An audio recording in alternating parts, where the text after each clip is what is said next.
नमस्कार. आता तो ज्ञान जिज्ञासा सरळ सोप्या बोली मराठी भाषेत आपल्या रोजच्या व्यवहारातले शब्द वापरून उपनिषदातलं तत्वज्ञान समजून घेण्याचा किंवा माहिती करून घेण्याचा आपण हा प्रयत्न करत होतो. आणि त्याच्यात आपण पाहत होतो मुंडकोपनिषद. आपल्या शरीराच्या दृष्टीने जसं आपलं शिर म्हणजे मुंडकं जितकं महत्त्वाचं आहे तितकाच महत्त्वाचं हे उपनिषदातल्या बाबतीत आहे. उपनिषदात मुंडको उपनिषदात तेच महत्त्व आहे जे आपल्या शरीराच्या संदर्भात आपल्या डोक्याचं. तर त्याच्यात आपण पाहिलं होतं की काय 3 खंड आहेत, प्रत्येक खंडात 2-2 अध्याय आहेत आणि त्याच्यात एकूण असे 6 अध्याय झाले. आणि त्याची सुरुवात आपण पाहिली होती की शौनको महाशाल. शौनक जो महाविद्वान आहे, म्हणजे हुशार आहे, तर तो ब्रह्मऋषी अंगिरसाकडे आला आणि त्यांनी विचारलं की काय इतकं सगळं ज्ञान असलं तरी मला ते परिपूर्ण वाटत नाही, तर अशी कोणती विद्या आहे की ज्याच्यात ज्ञान झालं की संपूर्ण आलं, पुढं शिकायचं काही उरतच नाही किंवा पुढं कशाचं ज्ञानाची गरजच उरत नाही. आणि पहिल्या अध्यायाची सुरुवात होती ही. आणि मग गुरुने हसून उत्तर दिलं होतं की काही नाही, त्याच्यात तू म्हणतो तशी एक विद्या नाही आहे, सोप आहे, 2 विद्या आहेत. आणि मग त्या अध्यायात आपण पाहिलं होतं पराविद्या अपराविद्या. अपरा म्हणजे ऐहिक ठिकाणी उपयोगी येणारी विद्या, दुसऱ्याकडून आलेली विद्या, ऐकलेली विद्या, त्याच्यात वेळ आले, सगळी विद्या आली. आणि पराविद्या म्हणजे ब्रह्मज्ञान. आणि मग पुढच्या अध्यायात त्यांनी सांगितलं होतं की काय की जर अशी विद्या पाहिजे, ह्या ज्या अपराविद्या आहेत ज्या वेदशास्त्रांनी वेदात सांगितलेल्या आहे, शास्त्रांनी समजलेल्या आहे, स्मृती पुराणं त्याच्यातून कळलेल्या आहेत, ज्याच्यात वर्णन आलेले सगळे, त्याच्यानी जे जे ज्ञान झालं ते ज्ञान काय आहे, अपुरे. हे ज्ञान तुम्हाला पूर्णत्वाकडे नेत नाही. ह्या नौका कुचकामी आहेत. का तर हे तुम्हाला शाश्वत पद देऊ शकत नाही. हे काय देऊ शकत नाही तुम्हाला, कायम आनंदमय किंवा स्वर्गलोक देऊ शकत नाहीत. हे काय करतात, एका लोकापर्यंत नेतात आणि नंतर तुमची पुण्य क्षीण झाली, जी तुम्ही मीमांसा दर्शनाप्रमाणे किंवा वेदांनी सांगितल्याप्रमाणे मिळवले होते जे पुण्य, जे पंचमहायज्ञ करून देवयज्ञ, पितृयज्ञ, अतिथीयज्ञ, भूतयज्ञ, त्याच्यानंतर अग्निहोत्र, सकाळ संध्याकाळचे यज्ञ, अमावस्या पौर्णिमेला करायचे दर्शयज्ञ, चातुर्मास यज्ञ, अग्रायन यज्ञ. आणि हे जे करून तुम्ही जे मिळवले होते त्याच्यात काय खूप नियम आणि अटी आहेत. एक तर त्या पाळल्या जात नाहीत, कुठं ना कुठं तरी चुकतं आणि मिळणारं फळ भंगतं. आणि समजा सगळं व्यवस्थित केलं जरी तुम्ही, तरी काय होतं, याने मिळालेलं पुण्य तुम्हाला एका लोकात घेऊन जातं. आणि ते पुण्य जसं जसं क्षीण होतं तसं तसं तुम्ही परत आपल्या खालच्या श्रेणीत येता, पुन्हा तुम्हाला जन्म घ्यावा लागतो आणि तुमचं ते पद चाललं जातं. ह्या कुचकामी नौका आहेत. त्यानंतर त्यांनी सांगितलं होतं ह्याच्यात काय आहे, हाच एक मार्ग आहे. कुचकामी नौका ह्या दृष्टीने की हाच एक मार्ग आहे, एवढंच एक काम आहे की जे केलं तर ते होतं, त्यांनी पुण्य मिळत आणि त्यांनीच आपल्याला मोक्ष मिळत, कैवल्यपद मिळत, असं जे समजतात. इष्ट आणि अपूर्त कर्म, म्हणजे इष्ट म्हणजे आता सांगितलेले हे पंचमहायज्ञ, देवयज्ञ, पितृयज्ञ, अतिथीयज्ञ, भूतयज्ञ, त्याच्यानंतर सांगितलेले 18 महायज्ञ, अग्निहोत्र सकाळ संध्याकाळचे, त्यानंतर अमावस्या पौर्णिमेला करायचे दर्शयज्ञ, चातुर्मास यज्ञ, अग्रायन यज्ञ. त्यानंतर हे जे करून तुम्हाला मिळालेलं पुण्य, समजा तुम्ही सगळं अगदी व्यवस्थित केलं, त्यांचे नियम अटी पाळून जरी व्यवस्थित केलं तरी हे इष्टकर्म एकच मार्ग आहे असं नाही आहे, एवढ्या एकाने होणार नाही. त्याच्याबरोबर तुम्हाला अपूर्त कर्म करावं लागतील, म्हणजे दान धर्म, लोकांसाठी लोकोपयोगी कामं, जसं कुठं शाळा चालू करणं, त्याच्यानंतर मोठ्या मोठ्या संस्था करणं, अन्नछत्र चालवणं, धर्मशाळा बांधणं वगैरे जरी केलं आणि तुमची प्रसिद्धी खूप झाली, तुम्ही अगदी एका मोठ्या पदापर्यंत पोहोचताल ह्या सगळ्या गोष्टींनी, अगदी ऐहिक लोकात इहलोकीसुद्धा पोहोचताल आणि परलोकीसुद्धा तुम्हाला स्वर्ग मिळेल, पण तो शाश्वत मिळेल. हे पुण्य काय होतं, नंतर क्षीण होत जातं आणि पुन्हा तुम्हाला जन्म घ्यावा लागतात. मग हे टाळण्यासाठी त्यांनी पहिल्या खंडाच्या शेवटी सांगितलं होतं की म्हणून ब्रह्म इच्छिणाऱ्यांनी काय करायला पाहिजे, एकांतात जाऊन नियम पाळून, ब्रह्मचार्य पाळून, समित पाणी होऊन तप करावं आणि समित पाणी होऊन एका ब्रह्मवेत्या गुरुजवळ जावं, जो श्रोत्रिय ब्रह्मनिष्ठ असेल, प्रशांत चित्त झालेला असेल, इंद्रिय शमन झालेला असेल आणि त्याला अक्षर अविनाशी सत्यज्ञान ब्रह्मज्ञान विचार. तर त्यांचं सांगणं असं होतं की हे तर पाहिजेच, पण ह्याच्याबरोबर जोडीला ही तुमची अपराविद्या म्हणजे अक्षरज्ञान पाहिजे. आणि मग आपला दुसरा खंड सुरू झाला होता, तिसरा अध्याय, की त्याच्यात त्यांनी सांगितलं होतं की हे अक्षर ब्रह्म काय आहे आणि त्याचा महिमा सांगितला होता.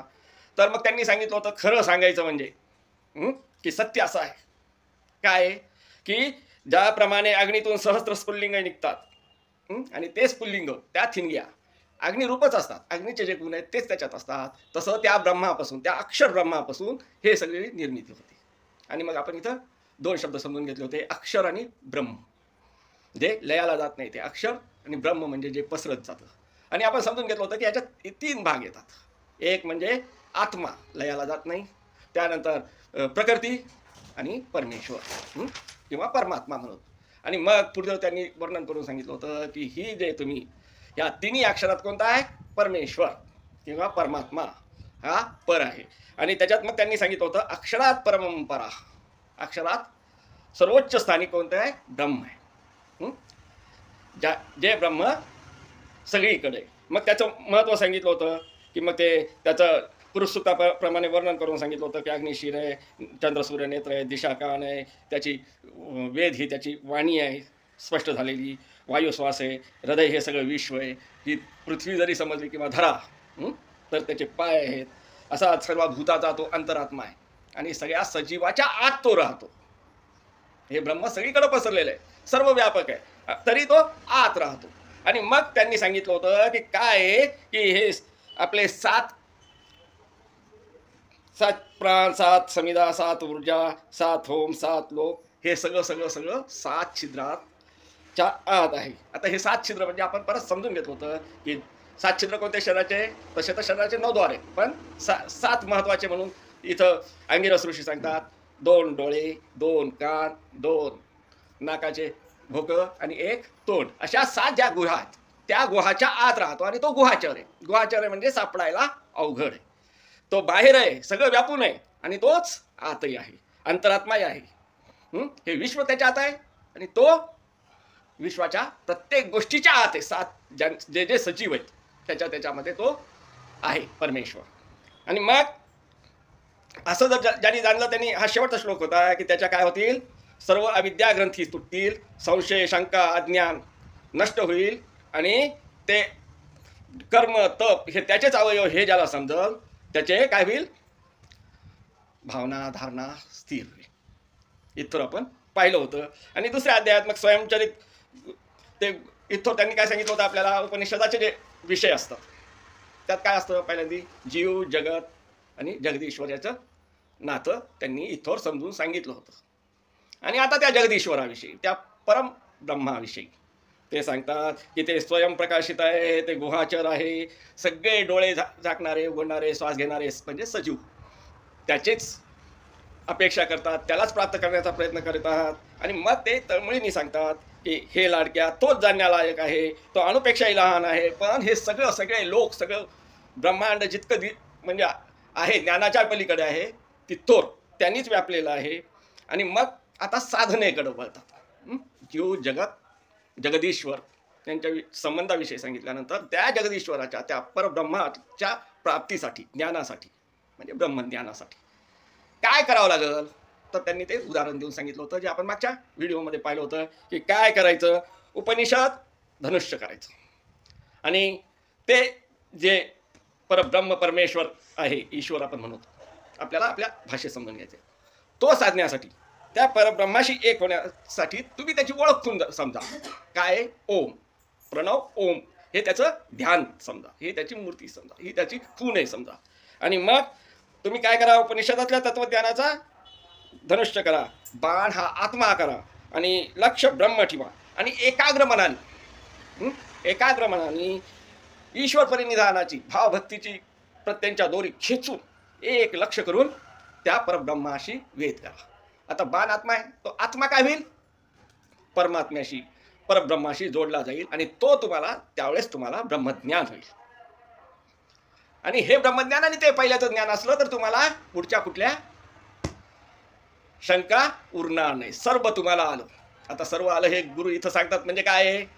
तुम्हाला सर्व आलं म्हणजे पुन्हा त्याच्यात तुम्हाला कॉम्प्युटर चालवता येतो का, सायकल चालवता येते का, कार चालवता येईल का, किंवा तुम्हाला इंग्रजीत येईल का, मराठीत येईल का, उर्दूत लिहिता येईल का, असं नाही आहे. त्या गोष्टी त्यांच्यासाठी आवश्यकताच नाही. जे आवश्यक आहे ते मिळेल, ते सर्व साधलं जाईल. तुम्ही काय करा, आत्मसाक्षात्कार करा आणि ब्रह्मज्ञान मिळवा. याच्यातून हे विशद केलेलं आहे छोट्या सोप्या शब्दात. आणि मग त्यांनी सांगितलं की असं जर केलं तर आपण शेवटचा 5वा मंत्र पाहिला होता, ज्यात आकाश, पृथ्वी, अंतराळ सर्व समावेशक आहे. मन, सर्व प्राण तोच आहे, तोच मुख्य आहे. बाकी सगळ्या गोष्टी सोडा. गुरु तळमळीने सांगतात बाकीच्या गोष्टीत काही अर्थ नाही. तुम्ही काय करा, आत्मसाक्षात्कार, आत्मज्ञान मिळवा आणि ब्रह्मसाक्षात्कार करून घ्या. मग आता 6व्या मंत्रात त्यांनी सांगितलंय की तो कुठं आहे. हेच पुढे ते वर्णन करून सांगतात की कशी प्राप्ती करायची, साधना कशी आहे. जसे चक्राचे केंद्र असते तसा आत्मा शरीराच्या सर्व नाड्याच्या केंद्रात असतो. त्याचे विविध रूप आहेत. त्याला तुम्ही ओम म्हणून ओळखा. त्याने काय होईल, तुम्ही अंधार पार करून कल्याण साधताल. स्वस्ती, कल्याण होईल तुमचं. काय करावं लागेल, जसं काय आता कुठं असतो ते त्यांनी सांगते. जसं प्रत्येक चाकाच्या आरे काय असतात, एका ठिकाणी केंद्रित झालेलं असतात. सायकलच्या त्या तारा सगळ्या जशा एकत्र येतात, तसं शरीराचं बघा. शरीरात काय आहे, पूर्ण सगळ्या नाड्या पसरलेल्या आणि त्या नाड्याचं जिथं केंद्र आहे म्हणजे हृदय. आता त्याच्यात अजूनही फिजिक्स कुठं वर्णन करून सांगता आलं तर जे कुणी मस्तक म्हणतील. तर त्याच्या केंद्रस्थानी हृदयात किंवा ज्याला जसं समजायचं तसं मस्तकाच्या केंद्रस्थानी सगळ्या नाड्या जिथं केंद्रित असतात तिथं तो विविध रूपाने राहतो. त्याचे रूप वेगळे वेगळे दिसतील. आपण पुढे बाकीचे उपनिषद पाहणारच आहे. त्याच्यात ते वर्णन करताना कुणी ज्योती स्वरूप म्हणतात, कुणी अजून काही म्हणतात, कुणी कमळा स्वरूप म्हणतात. आपण चक्राचे ज्यावेळेस वेगळे उपनिषद पाहू त्यावेळेस त्याचं वर्णन येईल. पण आता त्यांनी सांगितलं, अंगिरस ऋषी म्हणतात त्याला तुम्ही प्रणव ओम म्हणून ओळखा. आणि एवढं जर केलं तुम्ही आत्मा जाणला, आत्मज्ञान झालं, तुम्हाला त्याचं ज्ञान झालं तर तुमचे सगळे अंधकार दूर होतील. आता इथं अंधकार हे काय आहे, अज्ञानाचं प्रतीक आहे. बाकीच्या सगळ्या शंका अज्ञान दूर होईल. म्हणजे ते आहे का नाही, खरोखर ब्रह्म आहे का, खरोखर आत्मा असतो का नसतो का, ह्या सगळ्या अशा शंका दूर होतील आणि मग तुमचं कल्याण होईल. तो परमात्मा सर्वत्र सर्वज्ञ आहे, सर्वत्र आहे, सर्वज्ञ आहे. तो जो ते जे परब्रह्म आहे, परमात्मा आहे, ईश्वर आहे, तो पूर्ण ह्या सगळ्या जगाला व्यापलेला आहे आणि प्रत्येकाच्या आत, प्रत्येक अणूमध्ये सुद्धा आहे. आता नवीन विज्ञानाने सुद्धा सिद्ध करून सांगितलं आहे. तो सर्वाच्या ठाई साक्षी आहे. आत बाहेर हे सगळं दिसतं, ते सगळं सगळं सगळं सगळं त्याचाच चमत्कार आहे, त्याचाच महिमा आहे, त्याचंच कार्य आहे. आणि हा जो आत्मा आहे, आता हा इथं काही आत्मा आणि ब्रह्म हे शब्द वापरतात त्यावेळेस लक्षात ठेवायचं. हा जो आत्मा आहे ते ज्यावेळेस म्हणतात तो जीवात्म्याविषयी म्हणतात, परमात्म्याविषयी नाही. त्यातच समाविष्ट आहे. त्या ब्रह्मात, त्या परमात्म्यातच हा आत्मा सुद्धा समाविष्ट आहे, म्हणजे शरीरात आहे. आता तो जाणायचा कसा, तर त्यांनी काय सांगितलंय, मनोमय. आत्मा काय आहे, मनोमय. मनोमय आत्मा प्राणमय शरीराचा नेता आहे. प्राणमय शरीराला काय करतो, ऑर्डर करत असतो मनातून. आणि तो अन्नमय शरीरात राहतो.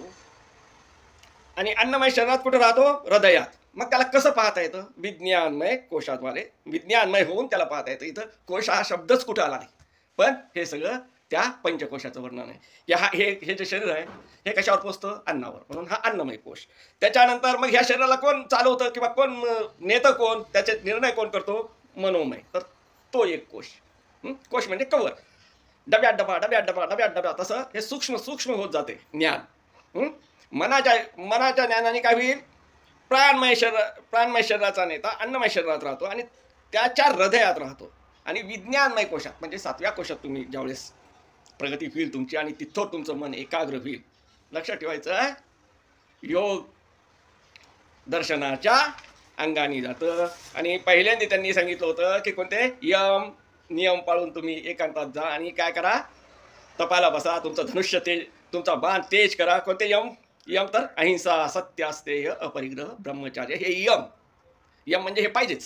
आणि नियम कोणते पाळायचे, शौच, संतोष, ईश्वर परिनिधान, तप आणि स्वाध्याय. ह्याच्यावर तर खूप खूप बोलता येईल, ह्या ह्या दाही गोष्टीवर. पण आपण हे सांगायचं की यम नियम पाळून त्यांनी तप करून स्वतःचा धनुष्य तेज केलेला आहे, म्हणजे स्वतःची बुद्धी तितकी तल्लख केलेली. हे कोश बिश त्यांना ते आपोआप एक एक एक एक कोश भेदत भेदत भेदत भेदत ते कुठवर पोहोचत आहेत. त्यांना पोहोचायचं आहे परब्रह्मापर्यंत, परमात्म्यापर्यंत. आत्म्यापर्यंत कुठं कसं जाता येईल हे सांगितलं त्यांनी. प्राणमय अन्नमय शरीरात प्राणमय कोशात जावं लागेल, प्राणमय कोशातून मनोमय कोशात जावं लागेल, मनोमय कोशातून विज्ञानमय कोशात जावं लागेल, आणि विज्ञानमय कोशात गेल्यानंतर तुम्हाला तो आनंद रूप चमकताना दिसल. तो कसा आहे? परमात्मा कसा आहे? तर आनंद रूप आहे. आपण पत्रात लिहितो ना तीर्थरूप आणि तीर्थस्वरूप, तसंच.